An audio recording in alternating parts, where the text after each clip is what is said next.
विधानसभा चुनाव में सबसे बड़ी पार्टी होने के बावजूद आरजेडी की तरफ से मुख्यमंत्री नहीं बनाया जा सका, क्योंकि उनके गठबंधन के जो बाकी साथी थे वो उस हिसाब से स्ट्राइक रेट हासिल नहीं कर पाए, जीत दर्ज नहीं कर पाए। और यही बात लगातार तेजस्वी यादव कहते आ रहे हैं कि 70 सीटें तो मांग ली कांग्रेस ने, हमने दे भी दी, लेकिन उन 70 सीटों में सिर्फ 19 सीटों पर ही वो विजय प्राप्त कर पाए।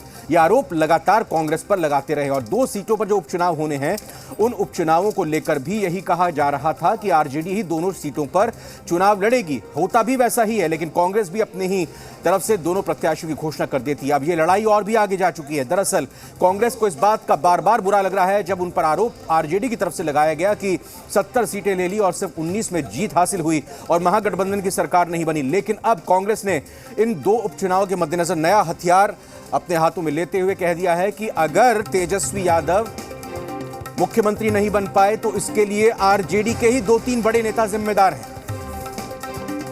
जी हां, ये बड़ा बयान आया है। तल्खी लगातार बढ़ती जा रही है और कुल मिलाकर अगर देखें तो आरजेडी के ही 2-3 नेता जिम्मेदार हैं। ये कांग्रेस की तरफ से कहा जा रहा है, जो ना तो सहयोगी दलों के बीच सामंजस्य बनने दे रहे हैं और ना ही तेजस्वी यादव को सीएम के रूप में देखना चाहते हैं। यानी कि आरजेडी के 2-3 नेता कौन हैं, नाम नहीं बताया। कांग्रेस के आरोपों के बाद अब महागठबंधन को लेकर सियासत परवान चढ़ने लगी है। कई सारे बयान अब सामने आ चुके हैं। पहले बयान वो जिसमें कांग्रेस का आरोप तेजस्वी यादव सीएम क्यों नहीं बन पाए। तेजस्वी यादव जी के लिए राह बहुत आसान था और आज भी है, लेकिन आरजेडी में कुछ लोग रो रहा है जो उनको उनके सहयोगियों को साथ नहीं रहने देते, उनको समर्थकों को साथ नहीं रहने देते। इसका ताजा उदाहरण है जो 2020 का विधानसभा चुनाव रहा। अगर सहयोगी छूट के नहीं जाते, कांग्रेस के साथ समन्वय के साथ सीटों का बंटवारा हो गया होता समय पूर्व, तो 2 राय नहीं है कि आज बिहार के मुख्यमंत्री नौजवान तेजस्वी यादव होते।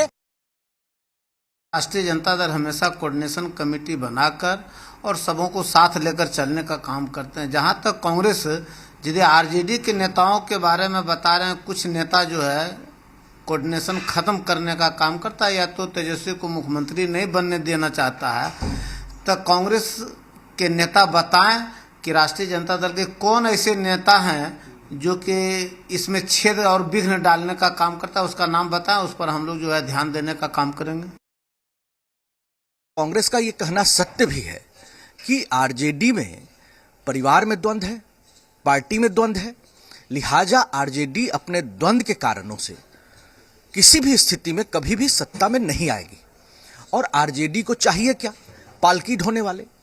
अब जिनको पालकी नहीं ढोना था, आरएलएसपी को, हमको, वीआईपी को, वो भाग चले। अब कांग्रेस को इतने दिनों के बाद, 2 दशकों के बाद ज्ञान आ रहा है। ये तो बड़ा ही हास्यास्पद है। जो अभी राजनीतिक गलियारों में चर्चा चल रही है कि उनके ही आरजेडी के ही नेताओं के कारण तेजस्वी यादव जो हैं वो इन कुर्सी से हुए दूर।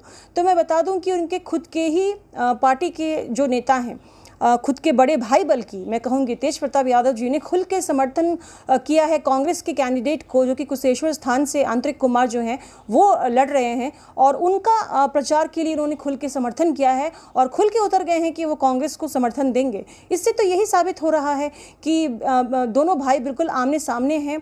और ये जो 2 नेता हैं, सबसे पहले तो तेज प्रताप यादव जी खुद ही हैं बड़े भाई, जो कि नहीं चाहते, जिसकी वजह से तेजस्वी यादव आज सत्ता से काफी दूर जा चुके हैं। अखिल भारतीय कांग्रेस पार्टी क्षेत्रीय दल के रूप में उभर रही है, यही मूल कारण है। मैंने ख्वाब कहाँ देखने लगे, अरे कितनी प्रताड़ना झेलिएगा। आत्मसम्मान राजनीति में महत्वपूर्ण होता है। कुशेश्वर स्थान में आप दूसरे स्थान पर थे। ऐसा गठबंधन की राजनीति आपने किया कि राजनीति में कलेजे पर छुरा मार दिया, तब पर भी प्रेम उमड़ता है। आशुतोष हमारे सहयोगी पटना से जुड़ रहे हैं। इस खबर पर हम विस्तार से आइए उनसे बात करते हैं। आशुतोष, अब तक आरजेडी पर हमलावर बीजेपी, जेडीयू, हम, वीआईपी इन्हीं के नेता दिखाई देते थे, लेकिन अब कांग्रेस की तरफ से पहली बार ये कहा गया कि हम दोषी नहीं है, 70 सीटें लेकर 19 जीतते हैं, हम दोषी नहीं है कि आप मुख्यमंत्री नहीं बन पाए। आप ही के पार्टी 2-3 जो नेता हैं वो दोषी हैं। इसको कैसे देखा जाए? देखिए, जहाँ तक रविंद्र 70 सीटों का सवाल है, जब आप 70 सीटों के सवाल का जवाब लेने जाएंगे कांग्रेसी नेताओं से, तो उनका साफ तौर पर ये कहना होगा कि जो हमें सीटें दी गई आरजेडी के तरफ से वो हारने वाली सीटें ही थी, इसलिए आरजेडी के तरफ से हमें दी गई ताकि बाद में ठीकरा फोड़ा जा सके। तो खैर वो तो अलग बात है, लेकिन अब कांग्रेस नए प्लेटफॉर्म पर आकर नए तरीके से हमला कर बोल रही है आरजेडी पर। कांग्रेस ने तो साफ तौर पर कह दिया है कि तेजस्वी यादव अगर मुख्यमंत्री नहीं बन पा रहे हैं या पिछली बार नहीं बन पाए, बनते बनते रह गए, तो इसके पीछे कहीं ना कहीं कोऑर्डिनेशन की कमेटी है, अपने सहयोगी दलों को साथ लेकर न चलना है। क्योंकि अगर 2020 से पहले अगर कोऑर्डिनेशन होता तो हम और वीआईपी पार्टी, इसके अलावा आरएलएसपी एक प्लेटफॉर्म पर होती और तस्वीर कुछ और अलग हो सकती थी। लेकिन सहयोगी दलों को साथ नहीं लेकर जाना ही एक बड़ी चूक हो गई और यही वजह है कि तेजस्वी यादव मुख्यमंत्री बनते बनते रह गए। जो अगर फुल स्ट्रेंथ देखा जाए, जो आंकड़ों की बात हम करते हैं, काफ़ी कम अंतर है, तो वो वीआईपी पार्टी, हम पार्टी और चूँकि आरएलएसपी का तो अब वजूद नहीं है, तो वीआईपी पार्टी, हम पार्टी को मिला लिया जाए तो कहीं ना कहीं कांटे का टक्कर हो जाता है। तो यही वजह है कि कांग्रेस हमला बोल रही है कि पहले तो आपने आरएलएसपी, वीआईपी, हम को बाहर का रास्ता दिखा दिया सीटों के मसले पर, अब आप कांग्रेस पर भी दबाव बना रहे हैं, वो भी कितनी सीटों के लिए? मात्र एक सीट के लिए, जो कांग्रेस की दावेदारी थी। तो स्वाभाविक तौर पर कांग्रेस ने नई स्ट्रैटेजी के तहत आरजेडी पर दबाव बनाना शुरू किया है, प्रेशर पॉलिटिक्स है। हालांकि अभी भी दोनों तरफ से ये खुलकर बिल्कुल नहीं कहा जा रहा है कि अब सबके मन में सवाल यही है कि वो 2-3 नेता कौन, जिनका इशारा कांग्रेस की तरफ से किया गया है।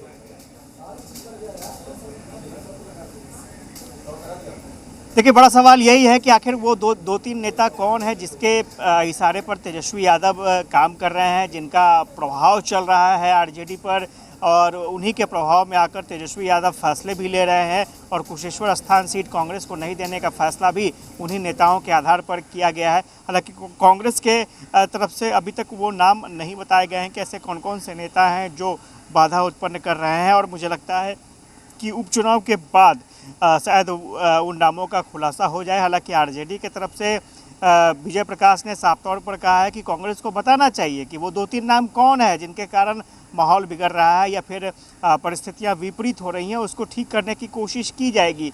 लेकिन ये सिर्फ कहने की बातें हैं 2-3 नेता, लेकिन हकीकत ये है कि कांग्रेस ये चाहती है कि लालू प्रसाद यादव, तेजस्वी यादव समझे, क्योंकि मैंने पहले भी कहा कि गठबंधन को लेकर के अभी तक कोई क्लियर बात नहीं बोल रहा है।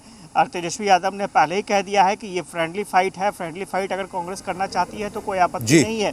कांग्रेस खुलकर नहीं बोलना चाह रही है कि महागठबंधन से अलग हो चुकी है पार्टी, क्योंकि इंतजार है। राजेश राठौड़ ने साफ तौर पर कहा कि कोऑर्डिनेशन बनना चाहिए, महागठबंधन को आगे ले जाना है तो कोऑर्डिनेशन बना करके समन्वय, सामंजस्य बैठाना होगा, समन्वय करना होगा, उसके बाद ही कुछ बेहतर रिजल्ट आ सकते हैं। आशुतोष, मैं धन्यवाद आपका करना चाहूंगा, बहुत बहुत शुक्रिया। तो एक तरफ कांग्रेस अगर आरजेडी को ये कह रही है कि आपके सीएम नहीं बन पाए, दूसरी तरफ वो ये भी आरोप लगा रही है कि सामंजस्य नहीं बन पा रहा है कांग्रेस और आरजेडी में, और इसके कारण आरजेडी के ही 2-3 बड़े नेता हैं।